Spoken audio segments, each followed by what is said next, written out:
right, Carolyn. Come through. Wonga is my guest today. President and CEO of Essence Ventures, including Essence Magazine. Give them a little Vanna White. We released our cover today. Yeah. The headliner on this year's festival cover is the city of New Orleans. 30 years. I love that. Love New Orleans. We're so excited about our boo New Orleans, who this festival would not be possible without. Somebody pulled these for me. I think this is so cool. These are the top 8 Essence covers of all time. Okay. Have you seen this list? Nope. Let's go through it. Okay. I'm all good. Well, we have this one. The chocolate. Wait. Men of Hollywood. We got a new box office chocolates. Yes. That's the only answer I have. Okay. Take 2. Yeah. Just yes? Love that. Just yes. Mm-hmm. Okay. Were you there for that? No. But should have been. Wish I would have been. This one. Queen Whoopi Goldberg. Okay. So this one, I had the opportunity to spend some time with Whoopi this year. This was 1997, by the way. That woman is omnipresent. And the depth of her talent and the spectrum of her existence is unfathomable as an EGOT, as a person. And I remember I met her this year at an event where we were both getting honored, and my acceptance speech was about how grateful I am to have been seen, because once people see you, you know what you're supposed to do in the world, but some people don't get seen till later. And I remember I said that up there, and I sat down next to her, and she held my hand, and she said, "I see you." And did you cry? Ugly. Like, don't know what snot versus tears type ugly, but she didn't have to do that. And she held my hand and she said, "I see you." That woman and her sensibilities and her just awareness created a life moment for me. And so, yes, that's a gorgeous cover, but she's such a wonderful person who spends her time trying to make sure that everybody else knows how wonderful they are. That's a beautiful story. Yeah. This is 1997. Young Badu. First of all, the advent of neo soul.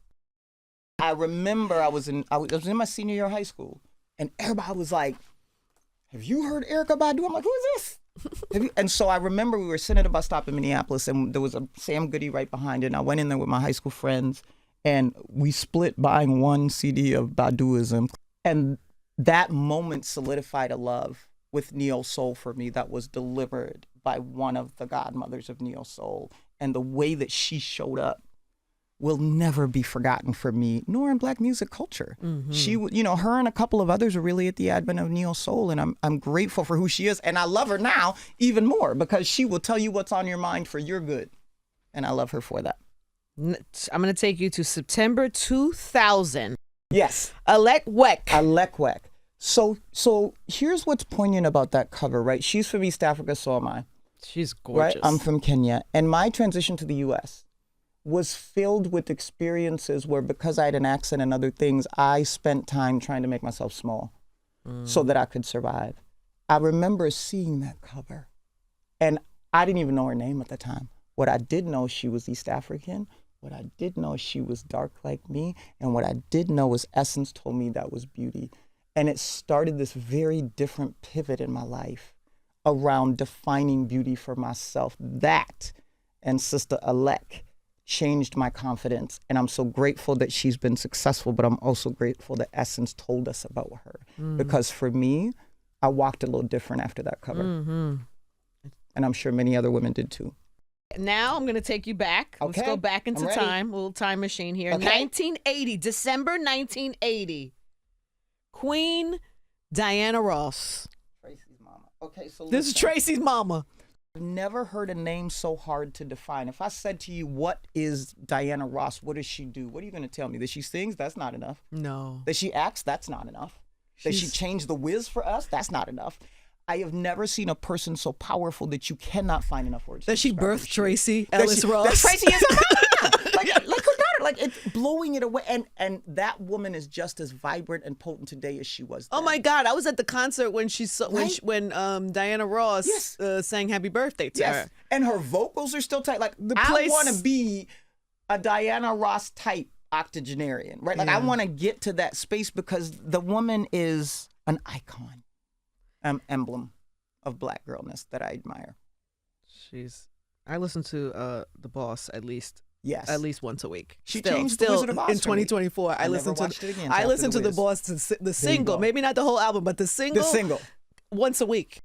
Yes, ma'am. This is 1970. Explain this cover. What do you know about this cover? I'm trying to recall the details of it, but I Me do too. believe this I was was- set- what's the year again? It's 1970, January 19th. It says telling your child about race. This is an issue about race. So here's what's really important to understand. That was Essence's first decade. Because This is a model, yes? That was what month was that? This was January 1970. Okay. So here's what's interesting to know. If you want more detail, you can go to the documentary. Essence didn't start out putting celebrities on the cover. So when you ask me who is that, it's a model. It's a model. Right? For most of Essence's first 10 to 15 years, the people that were on the cover of the magazine were people. And Essence was also in the midst of not just sharing with Black women how they are inspirations. Essence was telling the stories that people weren't telling Black women, right? And so you will see in that first 2 decades, you will see things like that about race and motherhood. You'll see a cover that had a Black woman who had AIDS. You will see a mother and her daughter. Like, people forget that Essence started out as the funnel for what we should know to be our best in the world. The celebrity piece came, but that's not where it started. That went until about 20 years in. This is what we did. And part of why that is so iconic is because we're doing it again with people you don't know their name, but you understand. Look at how everything just came full circle. Come on, full circle. Come on. Okay, last two. Yes, ma'am. These going to be good. These are, I'm assuming, while you're there. I mean, we'll see what the date We'll says. see. Okay, this is the date, December 2020. Zendaya. There's got to be. That was probably the first one that I was there for beginning to end, right? Just from a timing perspective. But it also was a really important season in the way that we wanted to creatively understand where Essence was at the time. The folks that were leading that effort intentionally wanted that sort of positioning and that sort of aesthetic look to demonstrate something that Essence had sometimes been slow to do in the past, which is get with what's happening right now. Don't be the laggard. And so that Zendaya cover was a very important, loud moment on the fact that this 50-year legacy ain't going nowhere, and we here for 50 more. There's our mascot. So she represents the future. She represented innovation. She represented the Black girl that all the Black girls before her fought for. She represented living in the obligatory privilege of respecting the people that came. I often tell people, you were handed off a baton by the people that came before you. You have done a discredit to the entire universe if it's still in the same place when you leave. I don't care if you're scared. You're not going to hand off a world that didn't go forward with the baton you had because somebody did it for you. And I think this Zendaya moment and the way she just represents herself is an example of all the people before her that have been in those scenes. And Zendaya is so audacious and humble. But what she represents is what you do when you get the baton to make sure you hand it off further ahead. I am in love with Zendaya. We gave her a Black Woman in Hollywood award. Like after that, there were a couple other interactions. She's hilarious too. My favorite moment with Zendaya is when we did Black Women in Hollywood. This was the hybrid virtual because of the COVID. I remember we were watching her talk to Storm Reed. And it was just an organic moment. And they were sitting on our mocked up, red carpet and COVID. And I remember Storm saying to Zendaya, "You were the first person that saw me." And she said, "Because of you, I didn't quit that day." Storm was in tears, but Zendaya was in tears. And what she said to her was, "I never knew I had that impact on you." You had two women realizing their power in the moment. And Zendaya just continues to demonstrate greatness with humility. That's beautiful. Right? In a way that I want to be like her when she grows up. And when I grow up too. Okay, yes, and then our final, these are top eight. Top eight. Essence covers. Top 8. This is our final. This gotta be the group shot. No? Okay, this is 2021. Let me get the date. January 2021. Jan-Feb? These are, by the way, these are 8, but in no order. So I know, this but is I'm not trying necessarily to guess. I'm trying to guess from my this is memory just who that a was. no. So don't tell me. I think so. We did Niecy Nash and her wife. We also had a Rihanna and Lorna Simpson piece. Are either one of those? No, I'm still wrong. There's the Rihanna Lorna Simpson. I knew it. So let me tell you what's so dope about that. So, as with all businesses, we had to do some relationship repair with Rihanna. based on some things that may have happened before. Oh, you So wasn't we had there been before trying you to were get- there. I mean, I was at the tail end of trying to help us get her back. But as a part of what had been a 2-year journey, right, to rebuild relationship, at the point that the Essence team had committed, what was beautiful was to watch Rihanna say she wanted Lorna. Like, we executed it, but once she decided to do it, it was important to her to select what she wanted it to look like. And the reason first of all, that got an award, because we've also never done that conceptual of a cover, right? But when we secured Rihanna, and her desire was to bring an iconic, probably underknown Black female artist who does this beautiful conceptual art along with her. And then if you look at the inside of that edition and see the additional photos they did, Lorna Simpson is a legendary artist, but Rihanna used her agency and her aesthetic Showcase. Yeah. to tell the community about a woman that does really dope things with art. And Rihanna can do whatever she wants. And again, if we talk about the behaviors of the new Black woman, it's that kind of stuff. I ain't going if you ain't going. And if I get in, you're coming with me. And I think it was such a subtle demonstration and authentic to Rihanna of when Black women bring other Black women in the room with them, what happens. And I will always honor her for that. I mean, you bodied this top 8 I Essence mean, covers of all time. It was but not if as not bad you, as I thought I was going to do. If not you, then who? You know what? This is right. We can end on that. Hashtag.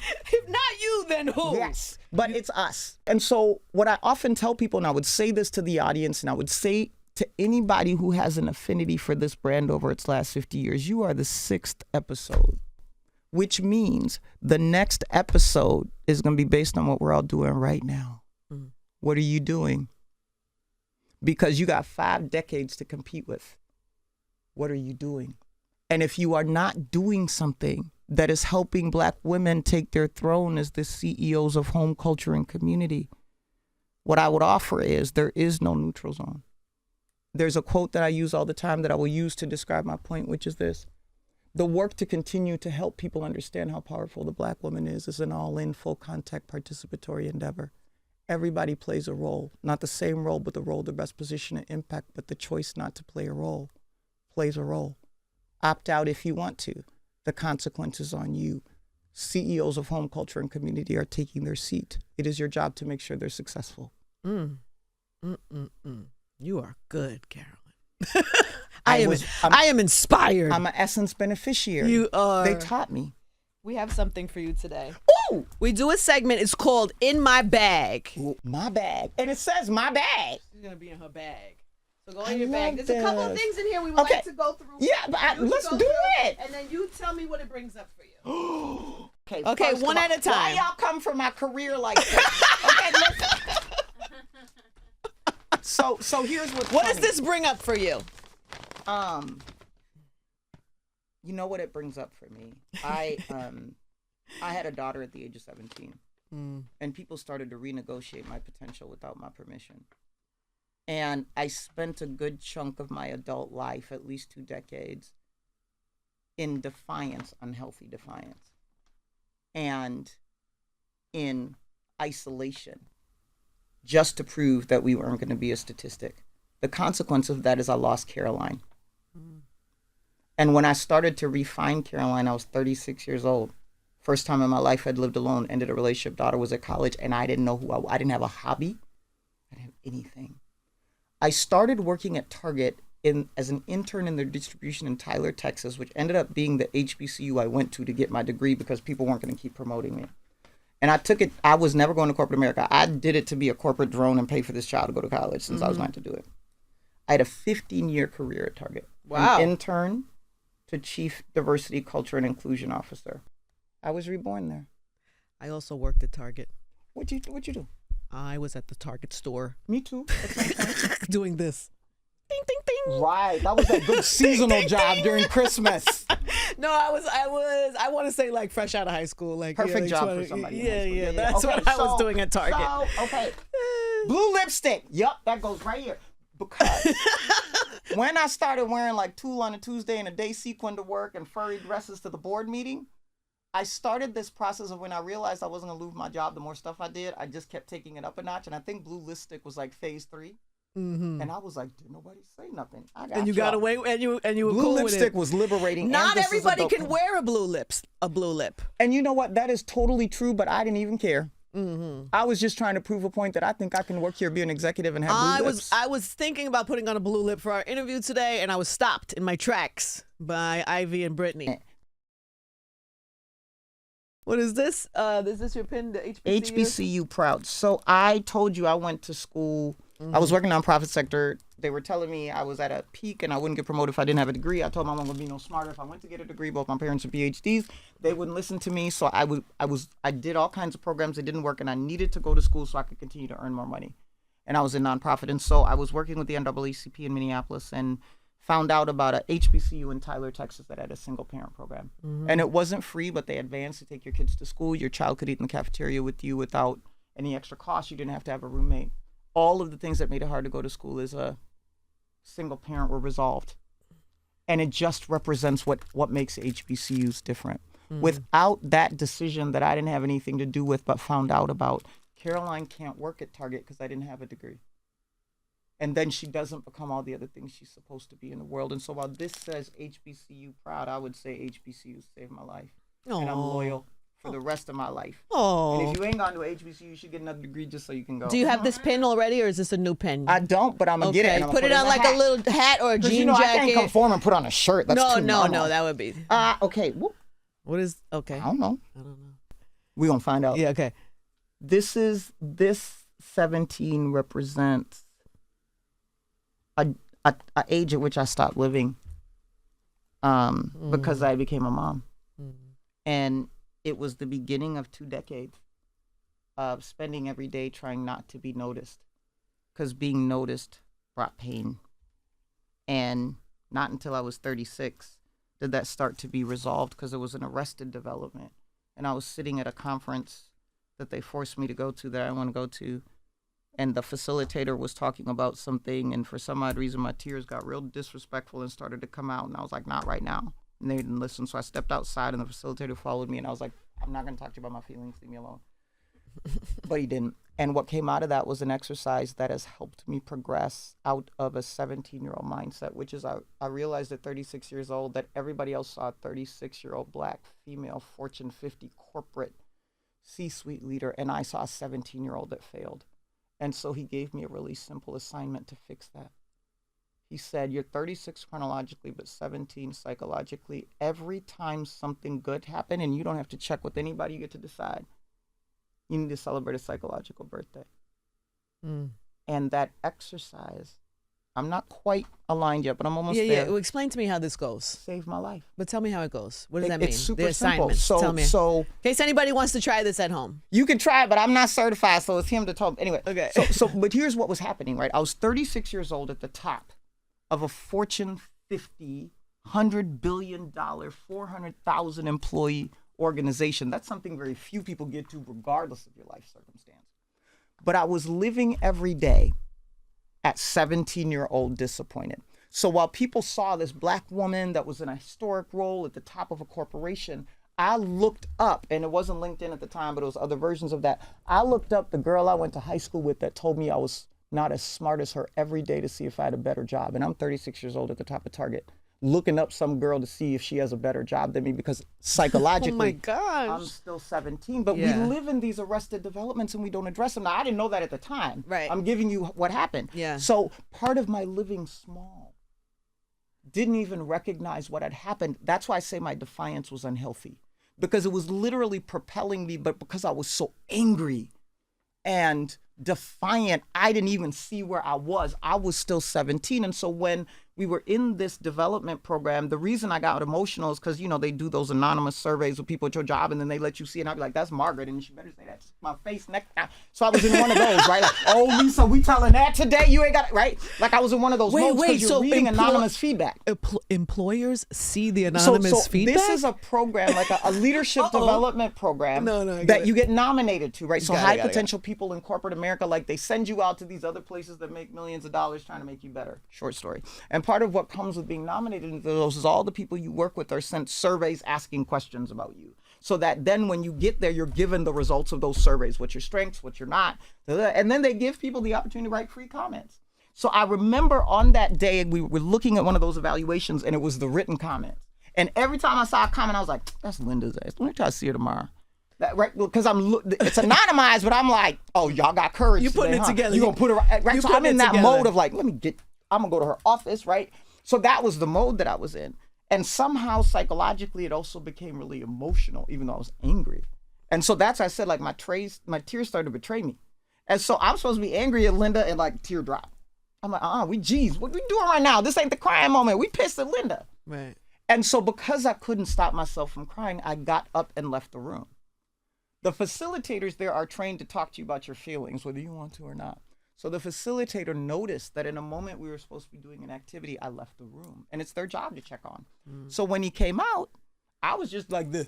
Like, I'm like, go back in because we got to go cuss out Linda. You know what I'm saying? And so when he came out, we put our tough girl hat on.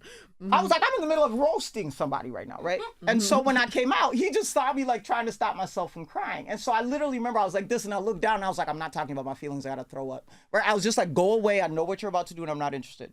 Right? Like, you're about to start to ask me why I'm crying. I don't know. Ask me tomorrow. Right? Like, I was rejecting it. And of course, because facilitators are disrespectful like that, he didn't leave. So he sat me down, and I don't remember all the things we talked about.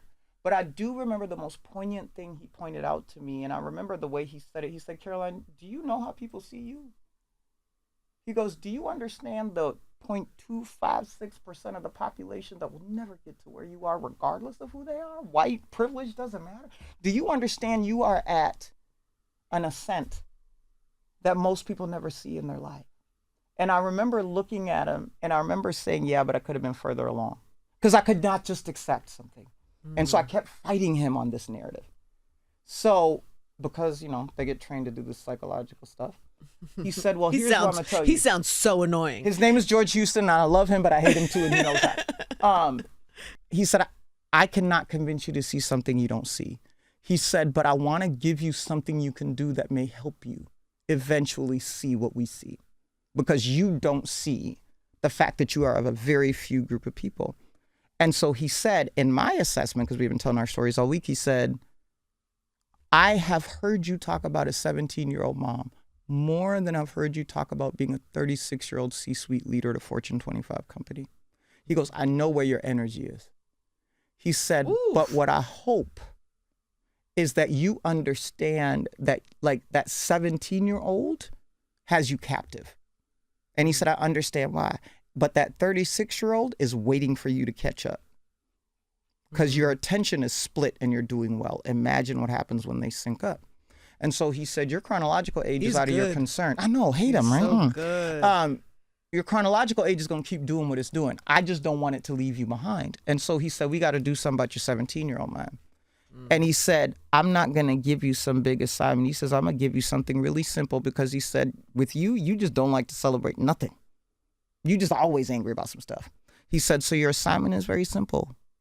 Anytime you like something that has happened in your life and you get to decide what that thing is, I want you to have a psychological birthday and get 1 year older. He said, go buy a cupcake at the store if you need to. I'm going to do and it. So you should. This is a great exercise don't get buttercream. For all of us. But what happened was, what ended up being soon thereafter was my daughter graduating from NYU with an engineering degree. Wow. Was like 6 months later. You celebrated. And I remember sitting there with my family. You were 18 now. Yep. But I started to hum Happy Birthday. My niece was sitting on my lap. And I started to like just hum Happy Birthday, like it just happened, right? So I was like, right? Because I'm having this moment in my mind. We're sitting in the middle You're of singing, humming Happy Birthday to yourself. Myself. Yes. We're sitting at the NYU graduation where Justin Trudeau, the president of Canada, is speaking. But because I was given this permission, this was the first moment, is what I remember. So I start humming Happy Birthday. My niece was in my lap. Io. She's 81 too, but she was only 5 at the time. And she starts singing the lyrics. She heard me humming. And she starts to put the words to Happy Birthday. So I didn't stop. She's thinking, we having our own little party together. And she looked up at me. She goes, I didn't know today was your birthday. And ever since then, I love that little baby. Whatever happens, when something great happens, I get to turn a year older. Good for you. So how old are you now? if I were to be fully, well, so first of all, on Earth, I'm 46, right? So chronologically, I'm 10 years older than I was when I started this Okay, exercise. so you've had 10 But celebratory moments. Well, see, that's the assumption, is that I've always found something. I would tell you psychologically, because I'm not going to try to make it seem like the exercise is easier than it is, right? Just because I've had 10 years from when I had this moment doesn't mean I've had 10 birthdays. I'm not quite synced yet, right? The gap is not as big as it used to be. But I'm not going to pretend that it's synced, right? And that's just part of living in our truth. That is a beautiful exercise. I would probably tell you I'm probably about to turn 40 psychologically. And I think this job at Essence and having a mission tied to Black fuels some of that. I think identification of my purpose and how I help people in the world has presented more opportunities to celebrate birthdays. I do not punish myself for not having them aligned yet. I just believe that eventually they will, even if it's the day that I leave the earth. Beautiful. But I practice the self-compassion to just let it happen naturally. And sometimes there's cake, sometimes there's cognac, and both matter. But it has been one of the most poignant moments in my life. So that's what 17 means. That's a beautiful. I don't know. Is there more in there? I didn't count. Oh, y'all did more, but you can tell me. I don't know. I'm going to tell you this one real quick. This one's not going to be hard. This is a poem from Sister Maya Angelou. Most people have heard this quote. I had the opportunity to interview Oprah Winfrey last year at Festival in a series I do called Chief to Chief. And I was in the middle of a meltdown day. I have a theory around 5 fails a day. And until you get to 6, it's not a bad day, right? Which helps me live with failure. And this was a 72 fail day, and it was like 11 a.m. I was in tears. 25 things had gone wrong. We got a whole festival going. The vice president over there, Oprah over there, Culper was over here, and I'm over here like, I can't get my makeup artist back here. It was just a tough day. And I went to go say hello to Oprah in her preparatory space, because in about 10 minutes we'll be going out to do the Chief to Chief, where we just interview people, Black women, and help other Black women see the chief in themselves. And so I went over, and she does quiet time before she goes out, so do I. So it was like a little bit earlier than normal. So I walked into her space, and she goes, so she greeted me and she goes, "You sound like Maya." Maya who? Right? Like because this is Oprah. I'm thinking maybe Maya is like her assistant or something. She goes, "I miss my sister mentor, and the resonance of your voice reminds me of Maya." Overwhelmed. Tears. Yep. But then we come out for Chief to Chief, and she says it again to make her point. And so when I tell y'all about my Arista development, it usually does not receive the compliment the first time. It's a little stubborn. But the fact that she intuitively understands she needed to repeat it told me what I need to set as my North Star for the way that I want to live in the world. I will never be Maya, but I'm going to be Caroline. And Oprah wasn't going to let that go. So that's what that means. Was that a birthday? It wasn't. It wasn't.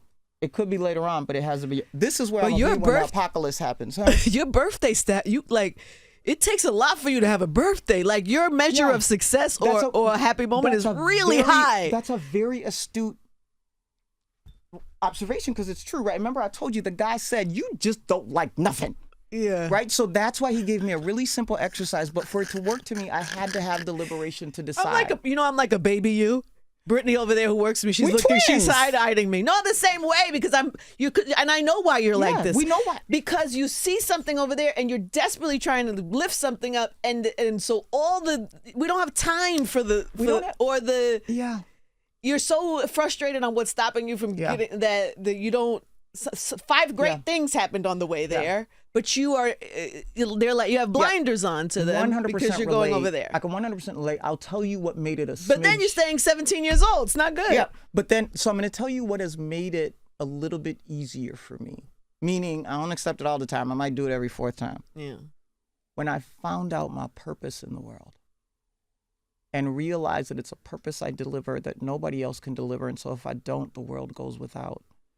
And then functioned in the mitigated gall of believing a future that other people may not yet be able to see, and then understood how the voice of dissent simply tells me where my armor is weak so I can have the right protection in place when they shoot, is what has made it a little bit easier for me to find places to celebrate because now the magnetic pull is my purpose. So that's what that represents. Is that the final thing? And white tissue paper is for all the privilege in the world. I don't know what that's right now.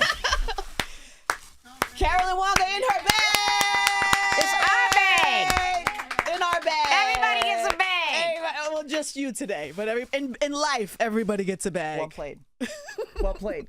Look forward to seeing folks at the festival. Thank Continue you for to today. engage with Essence. You are fully inspiring. Thank you. Thank you for that today. Thank you. And thanks, sis, for giving this safe space for us to be who we are. Because I think it matters to those that came before us. It wasn't always safe to give this information because you needed to protect it because it was different times. They earned us the ability to do this, and my hope is that the next generation doesn't even ever know there was a time when you couldn't. And thank you for being on that journey with me. I appreciate you. Thank you, my love. One time, Carolyn Wonga. I accept that compliment. You on the air? I accept You the coming now? compliment. Of course.